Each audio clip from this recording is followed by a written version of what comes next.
हाय, मैं हूं भाविक ठक्कर। बीटीट्यूड में आपका स्वागत है। अगर आपको इस वीडियो इंग्लिश लैंग्वेज में देखना है तो यहाँ पे आई बटन हिट कर लीजिए। पूरे वीडियो का इंग्लिश वर्जन आपको मिल जाएगा।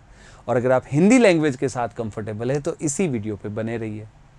देखिए, अगर आप इनमें से कोई भी गवर्नमेंट एग्जाम के लिए प्रिपरेशन कर रहे हो या तो फिर अगर आप इनमें से कोई भी एमबीए एंट्रांसेस के लिए भी प्रिपरेशन कर रहे हो तो आज आप एकदम ही सही जगह पे आए हो, क्योंकि आज इस वीडियो में मैं आपके लिए लेके आया हूं एक ऐसी परफेक्ट ट्रिक जो कि ये पक्का करेगी, जो कि ये तय करेगी कि आप डेवलप कर पाओ वो डिसाइसिव कटिंग एज, जिससे कि आप आपके कॉम्पिटिटर्स से आगे जा सकते हो, उसको इजीली पीछे छोड़ सकते हो और आप जो भी कॉम्पिटिटिव एग्जाम की प्रिपरेशन कर रहे हो उसको इजीली क्रैक कर सकते हो। वेल, इस वीडियो में हम करने वाले हैं 4 क्वेश्चंस को सॉल्व, जो कि क्वांटिटेटिव एप्टीट्यूड के रिलेटेड क्वेश्चंस है। सबसे पहले तो हम उसको सॉल्व करेंगे फॉर्मूला मेथड से, जिसको कि बहुत सारे यूट्यूब वीडियोस और बहुत सारी बुक्स जो मार्केट में अवेलेबल है वो बेस्ट शॉर्टकट मेथड बोलती है। और उसके बाद उन्हीं वीडियोस को हम सॉल्व करेंगे beatitude shortcut logical shortcut method से। अब ये जो बीटीट्यूड लॉजिकल शॉर्टकट मेथड है वो करती क्या है? वो आपको फॉर्मूला नहीं देती, वो आपके अंदर कंसेप्चुअल क्लैरिटी देती है, वो आपके अंदर लॉजिक डेवलप करती है, जिससे कि आप वो लेटरल थिंकिंग डेवलप करते हो। और जब ये लेटरल थिंकिंग डेवलप होती है तो होता क्या है कि क्वेश्चन और आंसर के बीच का जो वो स्टेप होता है ना फॉर्मूला वाला, उसको आप सीधा कर सकते हो स्किप, और सीधा क्वेश्चन से आंसर तक जंप कर सकते हो। देखिए, इसको थोड़ा और समझते हैं। आपने ये सुना होगा कि अगर आपने किसी बंदे को एक मछली दे दी तो उसके लिए आपने उस दिन के खाने का तो इंतजाम कर लिया, लेकिन अगर आपने उस बंदे को मछली पकड़ना सिखा दिया तो आपने उसके जीवन भर के खाने का इंतजाम कर लिया, है ना? बस तो फिर कॉम्पिटिटिव एग्जाम में एप्टीट्यूड में कुछ ऐसे ही है। अगर आपने किसी स्टूडेंट को फॉर्मूला मेथड बता दी तो वो उस टाइप के क्वेश्चन सॉल्व कर लेगा, लेकिन अगर आपने किसी को रियल एप्टीट्यूड सिखा दिया, लॉजिक सिखा दिया बिहाइंड दैट फॉर्मूला, तो उसी को तो बीटीट्यूड बोलते हैं। अगर वो सीख लिया ना तो वो फिर उस चैप्टर के नहीं, उस चैप्टर के अलावा बाकी चैप्टर्स, बाकी टॉपिक के भी क्वेश्चंस उसी मेथड से कर सकता है, क्योंकि उसके पास अब है लॉजिक, वो सोच सकता है। देखिए, कुछ क्वेश्चंस करते हैं जिससे कि ये हम समझ पाए। तो चलिए क्वेश्चंस को सॉल्व करना शुरू करते हैं।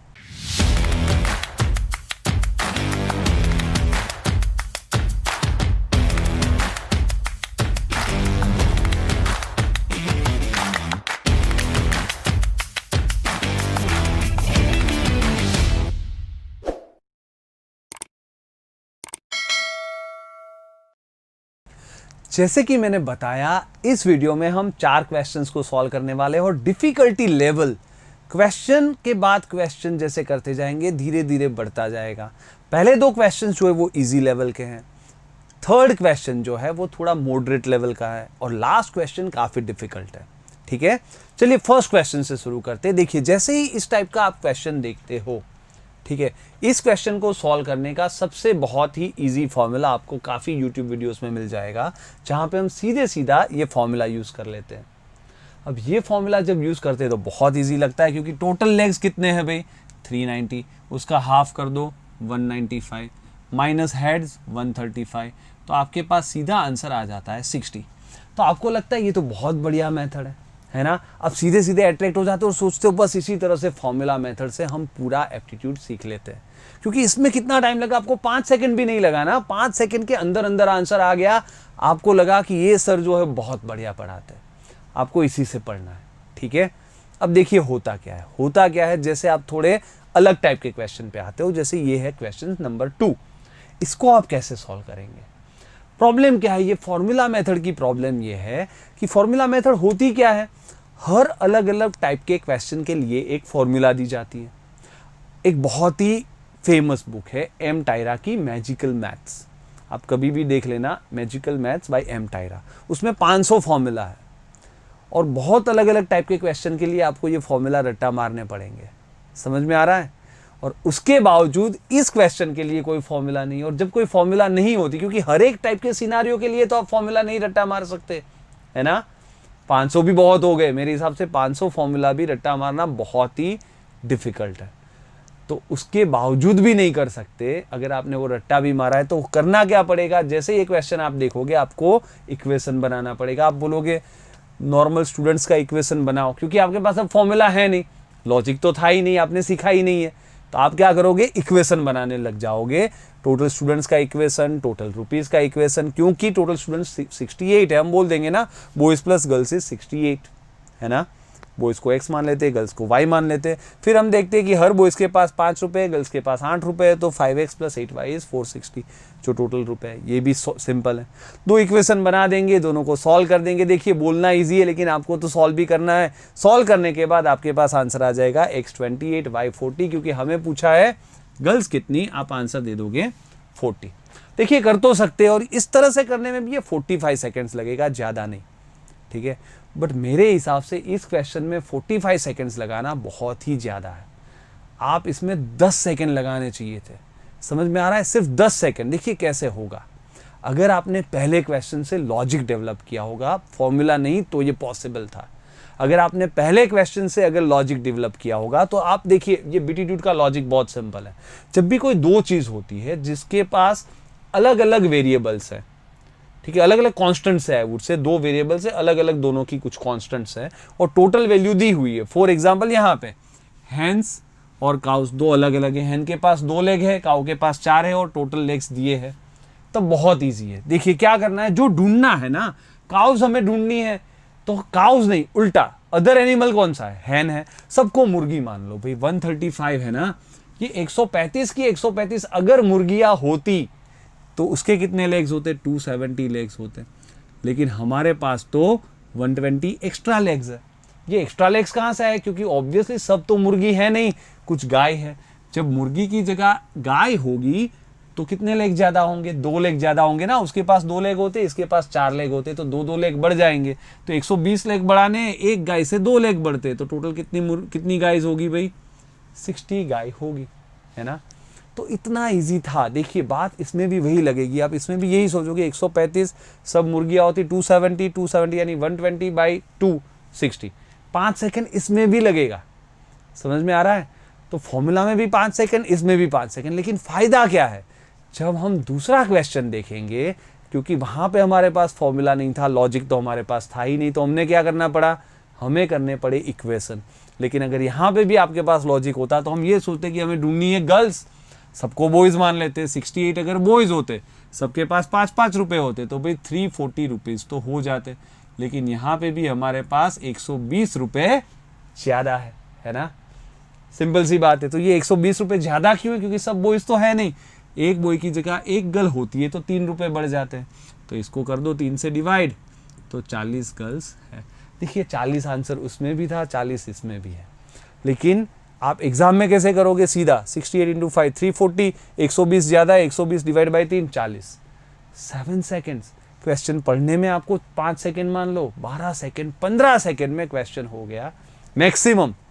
वहाँ पे 45 सेकेंड मिनिमम थी भाई। अगर आपकी इक्वेशन बनाने की और सॉल्व करने की स्पीड कम है तो शायद 1 मिनट भी लग सकती है। तो 1/4 टाइम में, समझ में आ रहा है, वहाँ पे शायद 40 सेकेंड, तो यहाँ पे 10 सेकेंड आइडियली हो सकता है। Are you clear about this. तो ये चीज़ है, ये एप्टीट्यूड है। देखिए एक और क्वेश्चन करते हैं, थर्ड क्वेश्चन, जैसे कि हमें और पता चल पाए। ये क्वेश्चन है परसेंटेज का। तो ये परसेंटेज का क्वेश्चन हम जैसे ही देखते हैं, वापस हर एक सिनारियो के लिए तो फॉर्मूला नहीं है, तो हमें बनाने पड़ेंगे इक्वेशन की। अच्छा भाई टोटल इन्वेस्टमेंट 8000 है, यहाँ पे स्कीम है, स्कीम बी का टोटल इन्वेस्टमेंट 8000 है, और टोटल इनकम आपकी 1280 है। तो पहला इक्वेशन तो बन जाएगा इन्वेस्टमेंट x + y = 8000। ए में अगर आपने x रुपये डाले, बी में अगर आपने y रुपये डाले। उसके बाद आप करोगे कि अच्छा x का 15% रिटर्न मिला है, y का 19% इनकम मिला है, और टोटल 1280 रुपये इनकम हुई है, तो आप ये सीधा कर लोगे। तो इक्वेशन तो बन जाएंगे, लेकिन अब इसको सॉल्व करना है, थोड़ा टेढ़ा बेढ़ा भी है, इतना ईजी नहीं है जितना आगे था। शायद 10 सेकेंड और लगेंगे, वो भी आप बहुत ही अच्छे हो इक्वेशन को सॉल्व करने के साथ, तब फटाक से आप इसको सॉल्व कर लोगे। और जब सॉल्व करोगे तो आपके आंसर आ जाएंगे वापस। अराउंड 45 सेकेंड तो लगेगा, ठीक है। अगर आप बहुत अच्छे हो तब आपको आंसर मिल जाएगा। हमें वाई ढूंढना था ना, क्योंकि हमें ढूंढना था स्कीम बी में कितने रुपए लगे हैं, तो आपके आंसर आ जाएगा 2000 रुपीज़, ठीक है। लेकिन वापस अगर आपके पास वो लॉजिक होता, अगर आपने बीटीट्यूड सीखा होता, तो आप सीधा लॉजिक यूज करते। आप सोचते यार हमें ढूंढना है कितने रुपए लगाए हैं स्कीम बी में। मान लो ना कि सभी रुपए स्कीम ए में लगाए हैं, 8,000 का 15% 1,200 रुपये तो मिले ही होंगे, लेकिन मुझे तो 80 रुपीज़ ज़्यादा मिले हैं। ये 80 रुपीज़ ज़्यादा क्यों मिले? क्योंकि कुछ रुपए मैंने बी में लगाए हैं जहाँ पे मुझे 4% ज़्यादा मिला है। तो 4% अगर 80 है तो पूरा जो लगाया वो 100% होता है। 100% कितना होगा भाई? 4% अगर 80 यानी इंटू 20, 100 इंटू 20, 2000 है ना। तो देखिए आंसर वही है ना, आंसर वही है भाई आपका 2000, लेकिन कोई इक्वेशन नहीं, सीधा लॉजिक।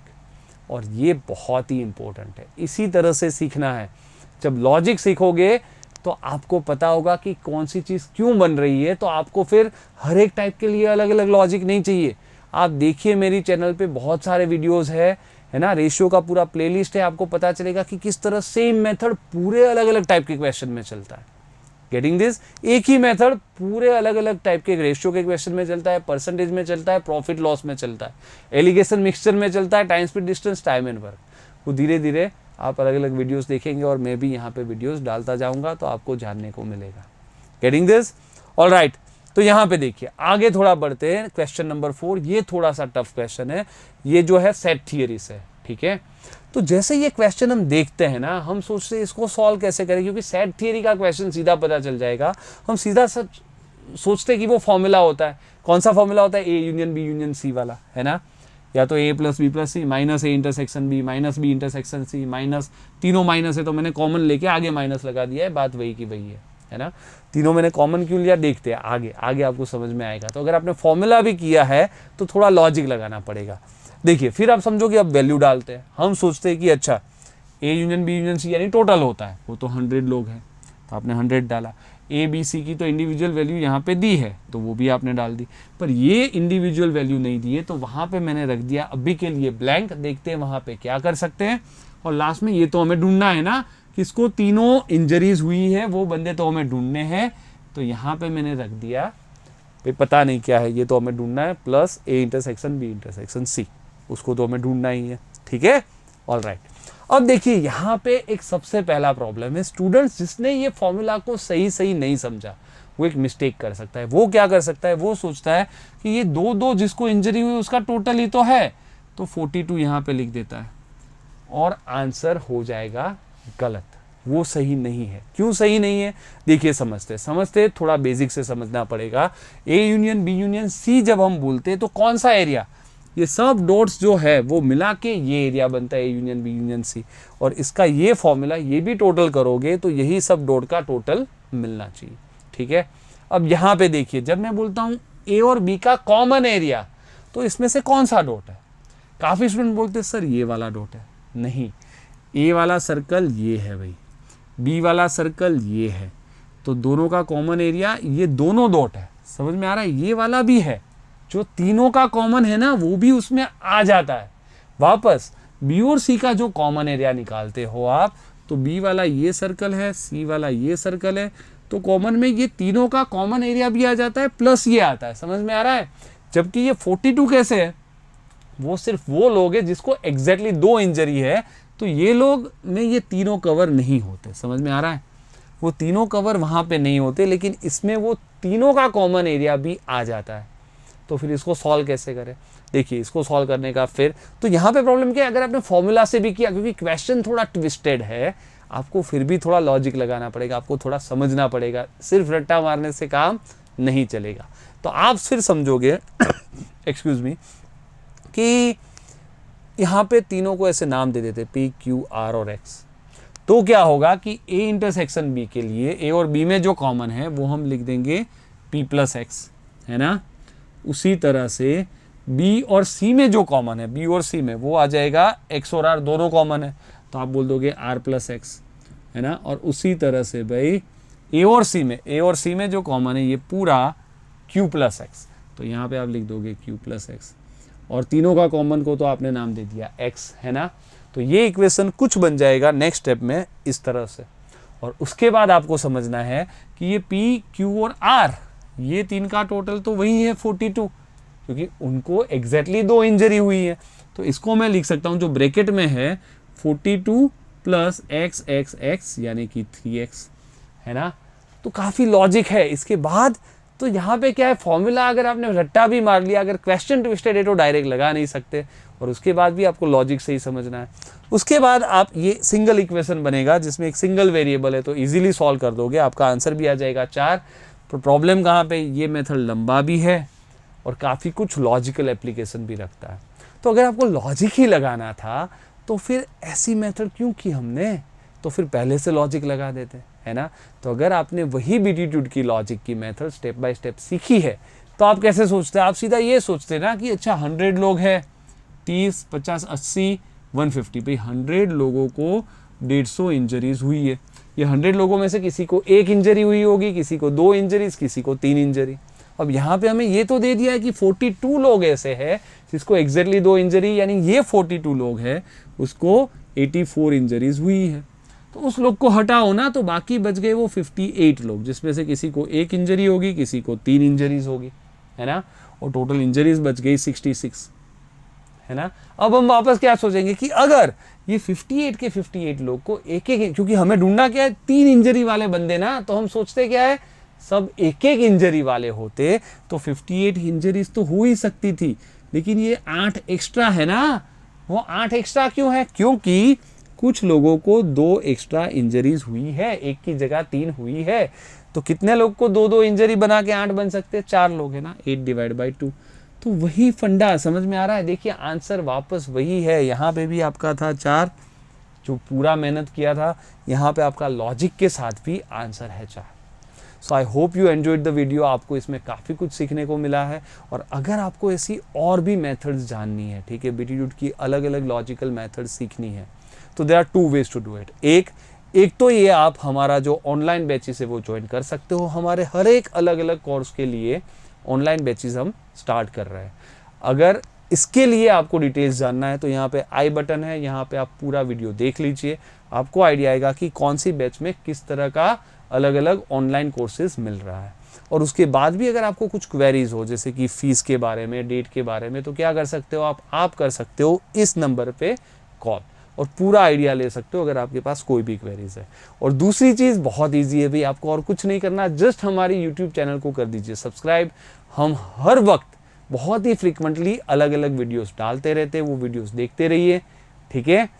तो अगर आपको ये वीडियो पसंद आए तो फिर आपको पता है लाइक, शेयर, कमेंट ये सब फटाफट करने लगिए, ठीक है। शेयर बहुत अच्छी तरह करना, और सबसे इम्पोर्टेंट चीज़ नोटिफिकेशन बेल को प्लीज़ प्रेस कर दीजिए, जबकि आप, इससे क्या होगा, you would be the first to watch my all videos, है ना, क्योंकि आपके पास वो नोटिफिकेशन फटाफट आ जाएगा। Fine, so keep watching, keep learning, keep enjoying.